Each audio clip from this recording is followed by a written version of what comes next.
بسم اللہ الرحمن الرحیم۔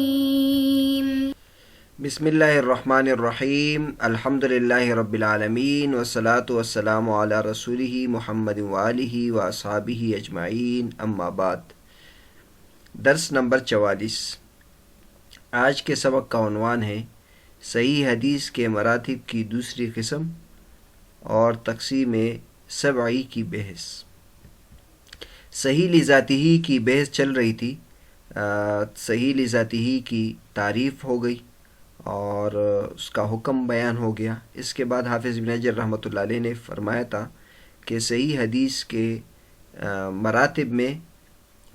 پھر کئی مراتب ہے، یعنی صحیح لذاتی ہی آگے جا کر اس کے کئی مراتب ہیں اور سب ایک درجے کے نہیں ہیں، اور پھر اس میں دو ایسے قسمیں بیان کر رہے ہیں حافظ ابن حجر رحمۃ اللہ علیہ جن کو ترجیح حاصل ہے۔ تو صحیح لذاتی ہی کی پہلی قسم جس کو ترجیح حاصل تھی وہ اصح الاسانید کی ذکر کر دی، اور اس کے بعد یہ دوسری قسم یہاں سے ذکر کر رہے ہیں جو تقسیم سبعی کے نام سے مشہور ہے، یعنی کسی حدیث کا صحیح بخاری یا صحیح مسلم میں ہونا۔ یہ بھی وجہ ترجیح ہے۔ حافظ ابن حجر رحمۃ اللہ علیہ اس کی بنیاد پر دوسری تقسیم کی ابتدا یہاں سے کر رہے ہیں۔ فرماتے ہیں وَيَلْتَحِقُ بِهَذَا التَّفَاضُلِ مَا اتَّفَقَ الشَّيْخَانِ عَلَى تَخْرِيجِهِ بِالنِّسْبَةِ إِلَى مَنْ فَرَدَ بِهِ أَحَدُهُمَا وَمَنْ فَرَدَ بِهِ الْبُخَارِيُّ بِالنِّسْبَةِ إِلَى مَنْ فَرَدَ بِهِ مُسْلِمٌ لِاتِّفَاقِ الْعُلَمَاءِ بَعْضَهُمَا عَلَى تَلَقِّي كِتَابَيْهِمَا بِالْقُبُولِ وَاخْتِلَافُ بَعْضِهِمْ فِي أَيِّهِمَا أَرْجَحُ فما اتفق عليه أرجح من هذه الحيثية مما لم يتفق عليه، وقد صرح الجمهور بتقديم صحيح البخاري في الصحة ولم يوجد عن أحد التصريح بنقيضه۔ فرماتے ہیں کہ اس افضلیت کی بیس کے ساتھ اس کو بھی ملحق کیا جاتا ہے، یہ بھی ملحق ہے کہ وہ حدیث جس پر صحیح جو شیخین نے اس کی تخریج کی ہو بنسبت اس روایت کی جو صرف ان میں سے کسی ایک میں ہو، یعنی یا صرف صحیح بخاری میں ہو یا صرف صحیح مسلم میں ہو۔ اسی طرح جو حدیث صرف بخاری شریف میں ہے وہ بنسبت اس حدیث کے راجح ہیں جو صرف مسلم شریف میں ہے، اور اس کی وجہ یہ ہے لاتفاق العلماء بعضهما علی تلقی کتابہما بالقبول، کیونکہ علماء کرام نے ان دونوں حضرات کی کتابوں کو تلقی بالقبول سے نوازا ہے۔ اختلاف ہے تو صرف بعض کا اس میں ہے کہ ان میں سے کون سی کتاب راجح ہے، باقی اس پر اتفاق ہے کہ ان دونوں کتابوں کو تلقی حاصل ہے۔ لہٰذا جس پر اتفاق جو حدیث دونوں میں ہو، صحیحین متفق علیہ ہوں، تو وہ زیادہ راجح ہوگی اس اعتبار سے اس حدیث سے جو متفق علیہ نہ ہو۔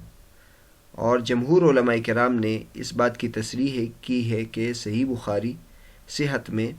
یہ مقدم ہے، اور میں سے کسی ایک سے بھی اس کی نقیض یعنی اس کی الٹ کی تصریح موجود نہیں ہے۔ اس عبارت میں حافظ ابن حجر رحمۃ اللہ علیہ فرماتے ہیں کہ اصحیت کا ایک معیار کسی حدیث کا صحیحین میں ہونا، اور پھر صحیحین کو ترجیح حاصل ہے، صحیحین میں صحیح بخاری کو ترجیح حاصل ہے۔ اس لحاظ سے اگر کوئی حدیث صحیحین دونوں میں ہو تو وہ پھر اس حدیث کے بنسبت جو صرف بخاری میں ہے یا صرف مسلم میں ہے اس سے راجح ہوگی، اور اسی طرح جو صرف بخاری میں ہو وہ اس حدیث کے بنسبت زیادہ راجح ہوگی جو صرف مسلم میں ہے۔ تو تین قسمیں یہاں حافظ ابن حجر رحمۃ اللہ نے ذکر کی۔ آگے جا کے حافظ ابن حجر رحمۃ اللہ اس کو 7 تک پہنچائیں گے۔ ہم یہاں اختصار کے ساتھ تقسیم سبعی کو اسی سب سے پہلے یہاں ذکر کر دیتے ہیں، اور آگے جا کر تاکہ اس کو سمجھنا آسان ہو جائے گا۔ تو تقسیم سبعی یہ ہے، یہ ترجیح کے اعتبار سے حدیث کی صحیحین میں یہ قسمیں یہ تقسیم کی بیان کی گئی ہے۔ سب سے پہلے متفق علیہ الشیخان، یعنی وہ حدیث جو صحیحین دونوں میں ہے، اس کا سب سے پہلے مرتبہ ہوگا۔ اس کے بعد من فرد بہ البخاری، وہ حدیث جو صرف بخاری شریف میں ہے۔ تیسرے درجے میں وہ حدیث جو صرف مسلم شریف میں ہے۔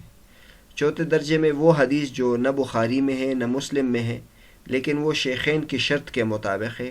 یعنی امام بخاری اور امام مسلم نے جن روات سے لیا ہے اور جس طریقے پر انہوں نے استدلال کیا ہے اسی سند کے ساتھ اگر یہ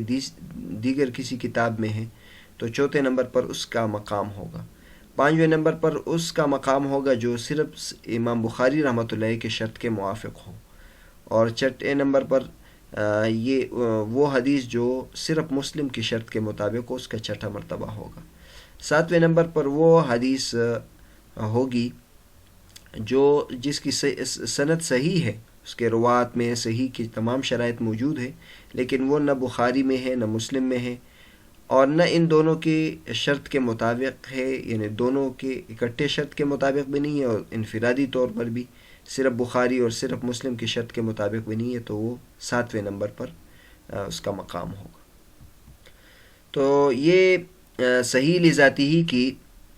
پہلی قسم حافظ ابن حجر رحمۃ اللہ علیہ نے قوت سند کے اعتبار سے ذکر کی جو اصح الاسانید تھی، اور صحیح لذاتی کی جو دوسری قسم یہاں حافظ ابن حجر رحمۃ اللہ نے ذکر کی وہ تقسیم سبعی، اس میں قوت کتاب کے اعتبار سے، یعنی پہلے جو تقسیم تھی اس میں تو سند کے راویوں کو دیکھا گیا تھا اور سند کے رجال کو اور اس کے طریقے تلمذ کو، اس کو دیکھا گیا تھا، اور راویوں کی صفات اور ان خوبیوں کو دیکھا گیا تھا، اور یہ واقعی ایسی بات تھی کہ جس کی وجہ سے سند کو تقویت ملتی ہے۔ لیکن حافظ ابن حجر رحمۃ اللہ علیہ نے یہاں جو دوسری قسم ذکر کی ہے اس میں معیار کسی کتاب کو بنایا کہ فلاں کتاب میں وہ حدیث ہو، فلاں کتاب میں وہ حدیث ہو، اور اس میں پھر صحیحین کو معیار بنایا کہ صحیحین میں کوئی حدیث، کسی حدیث کا ہونا یہ اس کے افضلیت کی اور اس کی ارجحیت کی علامت ہے، اور اسی کو معیار بنا کر یہ سات تقسیم سبعی کی بیان کی۔ نیچے دیکھے نور الدین اطہر صاحب نے اس کے بارے میں اپنا تبصرہ کیا ہے، فرماتے ھذا تفضیل بحسب المرجع الذي خرج الحدیث، اما التفضیل السابق فهو بحسب قوة الاسناد والتفضیل بحسب قوة الاسناد اعلی ولا شک۔ یہ جو ترجیح ہے اور تفضیل ہے، افضلیت کی بحث ہے، یہ مرجع اور کتاب کے اعتبار سے کہ جس کتاب والے نے اس حدیث کی تخریج کی ہے، اور جو سابقہ بحث تھی یعنی صحیح الاسانید والی بحث تھی وہ قوت سند کے اعتبار سے تھی، اور جو قوت سند کے اعتبار سے تفضیل کی بحث ہے یہ اعلیٰ ہے اور اس میں کوئی شک نہیں۔ آگے جا کے انشاءاللہ اس کے بارے میں تفصیل سے ہم ذکر کریں گے تقسیم سبعی کے بارے میں۔ تو یہاں نور الدین اطہر صاحب کی بات سے بھی یہ معلوم ہوا کہ یہ جو تقسیم ہے ترجیح اور تفضیل کی یہ زیادہ قوی نہیں ہے۔ یہ اصول حدیث کی کتابوں میں یہ جو بحث ہے یہ تقسیم سبعی کے عنوان سے بہت معرکۃ الآراء بحث ہے، تو یہاں اس کا خلاصہ ذکر کیا جاتا ہے۔ سب سے پہلے یہ سوال ہے کہ تقسیم سبعی سب سے پہلے کس نے ذکر کی؟ تو یہاں حافظ ابن حجر رحمۃ اللہ علیہ نے ذکر کی، اور حافظ ابن حجر رحمۃ اللہ علیہ سے پہلے علامہ ابن صلاح رحمۃ اللہ علیہ نے یہ تقسیم ذکر کی تھی، اور علامہ ابن صلاح رحمۃ اللہ علیہ سے پہلے کس نے ذکر کی؟ تو علامہ ابن صلاح رحمۃ اللہ علیہ سے پہلے یہ علامہ ابن الجوزی رحمۃ اللہ علیہ نے یہ تقسیم ذکر کی، اور اس سے پہلے علامہ میانشی رحمۃ اللہ علیہ نے یہ تقسیم ذکر کی ہے۔ علامہ میانشی رحمۃ اللہ علیہ کا ذکر پہلے ہو چکا تھا، ان کی کتاب ما لا یسع المحدث جہلہ، اس کتاب کے صفحہ نمبر 262 میں انہوں نے یہ تقسیم کی ہے۔ یہ خمس و رسائل میں یہ کتاب چھپی ہے، وہاں اس کا صفحہ 262 ہے۔ 581 ان کی وفات ہے۔ انہوں نے یہ تقسیم کی تھی، تقسیم سبعی نہیں تھی لیکن بہرحال صحیحین کو معیار بنا کر انہوں نے تقسیم کی تھی۔ اس کے بعد علامہ ابن الجوزی رحمۃ اللہ علیہ کے ہاں یہ تقسیم ملتی ہمیں، 597 ان کی وفات ہے، اور ان کی کتاب الموضوعات مشہور کتاب ہے، اس کی جلد 1 صفحہ نمبر 33 میں انہوں نے تقسیم کی ہے، اور انہوں نے جو تقسیم کی ہے وہ 5 مراتب کی تقسیم کی ہے۔ اس کے بعد یہ تقسیم ہمیں تقسیم سبعی کے انداز میں سب سے پہلے علامہ ابن صلاح رحمۃ اللہ علیہ کے ہاں یہ تقسیم ملتی ہے، 643 ان کی وفات ہے۔ یہ تقسیم انہوں نے معرفت و انواع علم الحدیث صفحہ نمبر 96 میں کی ہے۔ علامہ ابن صلاح رحمۃ اللہ علیہ کے بعد پھر اس تقسیم کو قبولیت ملی، یہاں تک کہ ابن دقیق العید نے تو صرف اسی پر باقاعدہ ایک کتاب بھی لکھی، الاقتراح، ان 7 مراتب پر ایک کتاب لکھی، الاقتراح۔ اس کی وجہ ذکر کرتے ہیں کہ علامہ ابن صلاح رحمۃ اللہ علیہ نے یہ تقسیم کیوں ذکر کی، تو دراصل علامہ ابن صلاح رحمۃ اللہ علیہ نے کی تصحیح حدیث میں ایک منفرد نظریہ ہے، اور یہ نظریہ ان کی کتاب میں موجود ہے، معرفت و انواع علم الحدیث میں۔ انہوں نے یہ بات ذکر کی ہے کہ جو حدیث پر حکم لگانے کا جو حکم لگانا ہے، یہ متقدمین کے بعد کوئی یہ نہیں کر سکتا، یعنی متقدمین پر یہ ختم ہو گیا ہے، یہ دروازہ بند ہو گیا، متاخرین علماء کسی حدیث پر حکم نہیں لگا سکتے۔ تو ظاہر ہے علامہ ابن صلاح رحمۃ اللہ علیہ کا یہ جو نظریہ تھا، یہ جمود والا نظریہ تھا، اور اجتہاد اس باب میں بند نہیں ہے۔ ازمنہ متاخرین میں سے کئی اہل علم ہیں جو کسی حدیث پر حکم لگاتے ہیں، تصحیح اور تضعیف کرتے ہیں۔ تو علماء کرام نے علامہ ابن صلاح کے اس نظریے پر تو خوب رد کیا ہے، چنانچہ حافظ ابن حجر رحمۃ اللہ علیہ نے نکت علی ابن صلاح میں اس پر سختی سے رد کیا ہے، تو کہ بعد کے اہل علم بھی حکم لگا سکتے اور تصحیح و تعزیف کر سکتے۔ چونکہ علامہ ابن صلاح رحمۃ اللہ علیہ کا یہ نظریہ تھا کہ تصحیح متاخرین نہیں کر سکتے، اس لیے انہوں نے یہ تقسیم سبعی ذکر کی، جس میں بنیاد کتابوں کو بنایا کہ ہمارے لیے اب صرف کسی کتاب جو صحیح کتاب ہے اس میں کسی حدیث کا ہونا، یہ ہمارے لیے اس کے صحیح ہونے کی دلیل ہے، چونکہ ہم خود تو تصحیح نہیں کر سکتے، اس لیے جو حدیث صحیحین میں ہو، صحیحین کے موافق ہو، تو وہ حدیث پھر صحیح ہوگی۔ اب حافظ ابن حجر رحمۃ اللہ علیہ کو دیکھیں تو حافظ ابن حجر رحمۃ اللہ علیہ نے تو اس نظریے میں علامہ ابن صلاح رحمۃ اللہ علیہ پر رد کیا ہے، لیکن تقسیم سبعی کو حافظ ابن حجر رحمۃ اللہ علیہ نے ذکر کیا ہے، یعنی حافظ ابن حجر رحمۃ اللہ علیہ نے تقسیم سبعی کے پیچھے وہ نظریہ تو حافظ ابن حجر رحمۃ اللہ علیہ کا نہیں ہے، لیکن حافظ ابن حجر رحمۃ اللہ علیہ نے اس کو ترجیح میں شمار کر دیا ہے اور اس کو ذکر کر دیا ہے۔ جیسے علامہ ابن صلاح رحمۃ اللہ علیہ پر پہلے نظریے کی وجہ سے کئی اہل علم نے رد کیا تھا، تو بعد میں جو تقسیم سبعی انہوں نے ذکر کی ہے اور اس کے تقلید میں جن اہل علموں نے ذکر کیا تو انہوں نے بھی اس تقسیم سبعی پر بھی رد کیا ہے، اور وہ رد کن اہل علم نے کیا ہے وہ تفصیل سے کتابوں میں موجود ہے، ہم ان کے بارے میں چند حضرات کا ذکر یہاں کرتے ہیں۔ ان اہل علم میں سے ایک علامہ ابن الحمام رحمۃ اللہ علیہ ہیں، فتح القدیر میں اور التحریر میں، اصول فقہ میں ان کی جو کتاب ہے انہوں نے اس پر رد کیا ہے، چنانچہ ان کی ایک عبارت ہے جو بہت مشہور ہے، وقول من قال اصح الاحادیث ما فی الصحیحین تحکم لا يجوز التقلید فیہ اذ الاصحیۃ لیس الا لاشتمال رواتهما على الشروط التي اعتبراها فاذا فرض وجود تلك الشروط في رواة حدیث في غیر الكتابین فلا يكون الحكم باصحیۃ ما في الكتابین عین التحکم۔ فتح القدیر جلد 1 صفحہ نمبر 317، باب النوافل۔ ابن الحمام فرماتے کہ جو حضرات یہ کہتے کہ اصح الحدیث وہ ہے جو صحیحین میں ہے، تو یہ تحکم ہے، یعنی زور زبردستی ہے، ان کی بات درست نہیں ہے، کیونکہ اصحیت اس کو کہتے ہیں کہ کسی حدیث کے روات ان شروط پر مشتمل ہو جن شروط کو صحیحین نے معتبر قرار دیا ہے یا دیگر علماء کرام نے معتبر قرار دیا ہے، جو صحیح حدیث کے لیے شرائط میں سے ہیں۔ تو جب وہ شرائط کسی حدیث کے راویوں میں موجود ہو اور وہ ان دو کتابوں کے علاوہ میں وہ حدیث ہو، تو کیا وہ حدیث صحیح نہیں ہوگی؟ کیا اس کو ترجیح حاصل نہیں ہوگی؟ تو صرف ان دونوں کتابوں میں کسی حدیث کا ہونا، اس کو اصح قرار دینا، یہ کیا تحکم نہیں ہے، یہ زور زبردستی نہیں ہے۔ علامہ ابن صلاح رحمۃ اللہ علیہ پر جن اہل علموں نے رد کیا ہے تو ان کی جو سب سے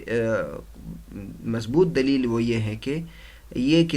اصحیت کسی کتاب کے ساتھ خاص کرنا یہ درست نہیں ہے، بلکہ کئی بڑے جلیل القدر اہل علم ہیں اور ان کی جو سندیں ہیں وہ بہت قوی ہیں اور اس میں بہت راویوں کی کئی اوصاف ہے، تو اگر اس میں سند قوی بھی ہو اور وہ خود جلیل القدر بھی ہو، اس کی کتاب کو قبولیت بھی حاصل ہو اور اس کے راوی میں اوصاف بھی ہو، تو کیوں نہ اس کی حدیث کو ہم صحیح قرار دیں گے اور اس پر صحیحین کی حدیث کو کیوں ترجیح دیں گے۔ علامہ ابن الحمام رحمۃ اللہ علیہ کے بعد قاسم بن قطلوبہ رحمۃ اللہ علیہ نے بھی جو شرح نخبۃ الفکر کا حاشیہ ہے اور شرح ہے القول المبتکر علی شرح نخبۃ الفکر، اس میں انہوں نے بھی یہ بات کی ہے بأن قوة الحدیث انما هي بالنظر الى رجاله لا بالنظر الى كونه في کتاب کذا، کسی حدیث کی جو قوی ہونا ہے یہ اس کے رجال کو دیکھ کر یہ فیصلہ کیا جاتا ہے، کسی کتاب میں خاص کتاب میں ہونے کی وجہ سے اس کو ترجیح نہیں دی جائے گی۔ علامہ قاسم ابن قطلوبہ رحمۃ اللہ علیہ کے بعد علامہ ابن الحنبلی نے قف الاثر صفحہ نمبر 57 میں، اس طرح علامہ صنعانی رحمۃ اللہ علیہ نے توضیح الافکار جلد نمبر 1 صفحہ نمبر 44، علامہ کوثری رحمۃ اللہ علیہ نے شروط الائمہ 5 صفحہ نمبر 25 اور 58، اسی طرح شیخ احمد محمد شاکر رحمۃ اللہ علیہ نے مقدمہ صحیفہ حمام بن منبہ صفحہ نمبر 12، اور اسی طرح شیخ عبد الفتاح بغدہ رحمۃ اللہ علیہ نے کئی جگہوں میں اس پر تفصیلی نقد کیا ہے، جن میں سے ایک توجیہ النظر جلد 1 صفحہ نمبر 290 ہے۔ اس کے علاوہ خمس رسائل میں بھی نقد کیا ہے، شروط الائمہ 5 میں بھی انہوں نے نقد کیا ہے، اور ان حضرات کے علاوہ بھی کئی اہل علم نے اس پر نقد کیا ہے، بلکہ آگے جا کر خود حافظ ابن حجر رحمۃ اللہ علیہ نے بھی اس تقسیم پر رد کیا ہے اور کسی نہ کسی طریقے سے اس پر نقد کیا ہے، اور انشاءاللہ یہ آگے جا کے ہم ذکر کریں گے۔ تو یہ ذکر بھی اس بات کا ذکر بھی ہو گیا کہ ابن صلاح پر بات کے اہل علم نے رد بھی کیا ہے۔ درست بات یہ ہے کہ صحیحین کو فضیلت حاصل ہے، اس میں کوئی شک نہیں ہے کہ صحیحین کو فضیلت حاصل ہے، صحیحین نے جو کمال کیا ہے وہ واقعی ہے، اور صحیحین کو فضیلت نہ دینا بھی درست نہیں ہے، اور لیکن صحیحین کی جو اصحیت ہے یہ اجمالی ہے۔ اجمالی کا مطلب یہ ہے کہ پوری صحیح بخاری کو فضیلت حاصل ہے دیگر کتابوں پر، پوری صحیح مسلم کو فضیلت حاصل ہے دیگر کتابوں پر، لیکن ایک ایک حدیث کی جو تفصیل ہے اس میں ہر بخاری شریف کی ہر حدیث کو، مسلم شریف کی ہر حدیث پر فضیلت حاصل ہے، اسی طرح ترمذی شریف کی ہر حدیث پر فضیلت حاصل ہے، اور مسند دارمی پر کی ہر حدیث پر فضیلت حاصل ہے۔ یہ بات درست نہیں ہے، بلکہ تفصیل میں اہل علم وہ کہتے ہیں کہ پھر ہر جگہ تفصیل کے ساتھ ہم خود دیکھیں گے، کبھی کبھی جو مفضول ہے اس کو بھی ایسی خوبی حاصل ہوتی ہے جس کی وجہ سے وہ صحیح بخاری پر افضل ہو سکتی ہے۔ وقد يحصل للمفوق ما يجعله فائقا، آگے حافظ ابن حجر رحمۃ اللہ علیہ یہ کہیں گے۔ بہرحال آج کے جو سبق ہے اس میں بیان کرنے کا مقصد یہ ہے کہ تقسیم سبعی جو علامہ ابن صلاح رحمۃ اللہ نے ذکر کی ہے، حافظ ابن حجر رحمۃ اللہ نے ذکر کی ہے، تو اس سے کہیں یہ غلط فہمی پیدا نہ ہو جائے کہ صرف صحیحین کو ہم اہمیت دیں، اور وہ اس قدر اہمیت دے کہ اس کو یعنی صرف اس کی حدیث کو صحیح قرار دیں، اور واقعی سے یہ غلط فہمی پیدا ہو بھی گئی ہے کہ بعض حضرات نے صرف صحیح حدیث کے لیے معیار صحیحین کو بنایا ہے، حالانکہ یہ بات درست نہیں ہے، دیگر کتابیں وہ صحیح حدیث سے بھری ہوئی ہیں، اور یہ بھی نہیں ہے کہ جو ترجیح ہے اس کے لیے صرف معیار تقسیم سبعی ہے، بلکہ جو کسی حدیث کا کسی حدیث پر راجح ہونے کے لیے صرف یہ ایک معیار نہیں ہے، بلکہ علماء کرام نے 100 اور بعض نے 150 وجوہ ترجیح ذکر کیے ہیں، جس میں سے ایک کسی حدیث کا صحیحین میں ہونا یہ بھی ہے، لیکن اس کے علاوہ بھی کئی وجوہ ترجیح ہیں. تو اگر ایسا بھی نہیں کیا جائے گا کہ ہر جگہ صرف صحیحین کو ترجیح دی جائے گی اور جو دیگر وجوہ ترجیح ہے ان کو نظر انداز کیا جائے گا.